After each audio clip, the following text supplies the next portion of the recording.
Welcome to Dublin, where double-decker yellow buses are not just a mode of transport, but they act as a lifeline to many people in the city. With their great coverage and integration with other transport options, they serve as a primary mode of transport for both locals and tourists. In this video, I'm going to tell you all that you need to know about a Dublin bus so that you can have a stress-free experience when you're here in Dublin. Towards the end, I'll also cover some of the important etiquettes that Dubliners follow, which are important for you to know. So let's get started right away. Dublin buses have an extensive network. They cover all of central Dublin and also many suburbs in the greater Dublin area. Dublin Bus and Go-Ahead are the two main providers of short and medium distance bus journey within the city. When it comes to the frequency of the buses, it depends on the route and the time. However, on the core routes, you can expect buses every 10 or 15 minutes during rush hour. Dublin Bus provides 24-hour service on several routes. However, please make a note that during the night hours, usually their frequencies are reduced. The reason why I love taking the Dublin bus is that they have comfortable seating, and usually there's plenty of seating available, mainly because they are double-decked.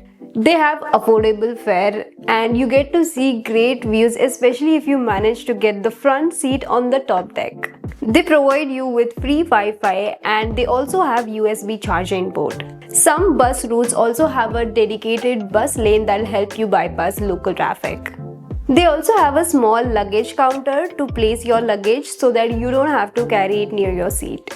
They also provide wheelchair and baby walker access.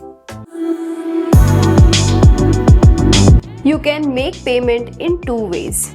You can either buy tickets by using coins, or you can make contactless payment by using special travel cards called as the Leap card.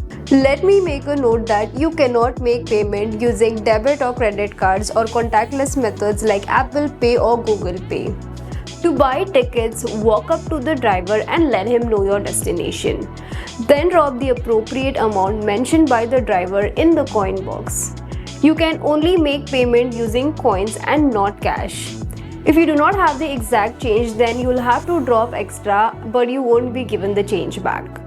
If you want to make payment using the contactless method, then you will have to have Leap card.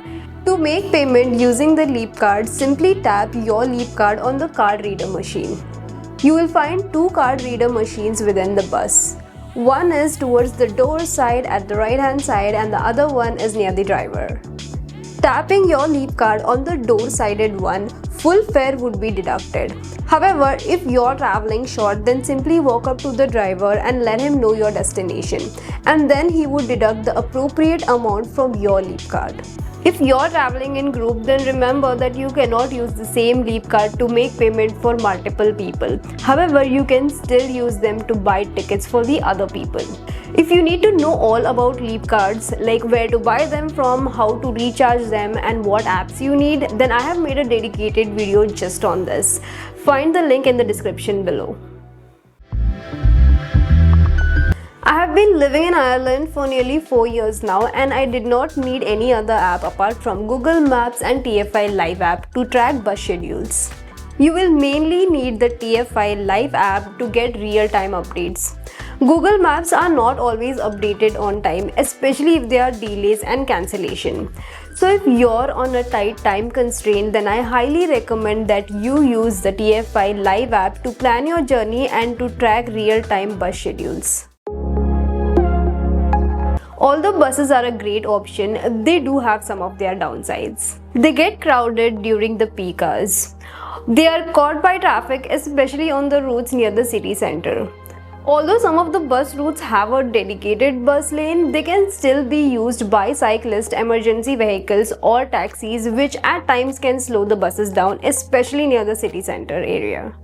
At times, depending on the route, they can be slow in getting you to your destination, mainly because they have multiple stops within short distances. If If you're waiting at the bus stop and you want to stop the bus, then you will have to raise your hand to let the driver know. If you do not signal the driver to stop the bus, then they might not stop at your bus stop if there's no one getting down at that stop. If you want to get down at the next stop, you'll have to press the red stop button. Although this is a common act throughout Europe, it is not the case in all of the countries where most buses stop at every bus stop. Here are some Dubliner tips that you need to know before getting on the bus.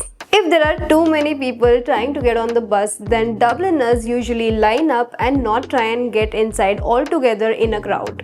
Dubliners like to enjoy peaceful bus journey. They try and talk softly and use earphones whenever needed.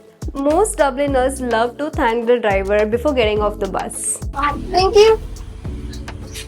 It is not appreciated to stand near the driver or disturb the driver while he is driving. Most youngsters try and use the top deck and leave the lower deck for disabled, old and people with children. That's all you need to know about a Dublin bus before getting on one. I hope this video has covered all that you were looking for. If you have found this video useful, then please don't forget to subscribe to my channel and hit the like button. By the way, I am Deepthi and I make informative videos for people who are living and visiting Ireland. You might also want to check out how to pay for all modes of public transport and what are different modes of public transport available in Dublin. So watch the videos that are showing up now. Until then, have a great Dublin adventure.